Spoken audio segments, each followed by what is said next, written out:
Баршаңызға сәлем. Бүгін өте дәмді, ерекше болып шығатын картоп пюресінің рецептімен бөліскім келеді. Алдымен картопымызды жақсылап пісіріп, осылай езіп аламыз. Мен сары май қосып араластырып аламын де, сүттің орнына өзінің қайнаған суын қосамын. Солай дәмдірек шығады және ашып кетпейді. Ең ерекше ингредиенті бұл бізде жұмыртқа. Біреуін жарып, осылай жылдам тез қимылмен миксерлейсіздер, немесе осылай қолмен езіп аласыздар.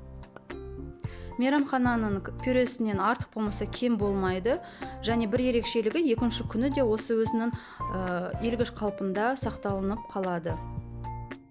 Тәрелкемізді алып, осылай мен сияқты қасықпен немесе кондитерлік қапшықпен салсаңыздар болады. Мен тефтелімен бірге салдым.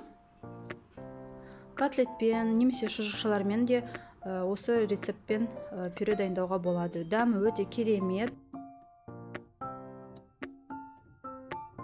Осындай пюремен тұздықтың да қажеті жоқ.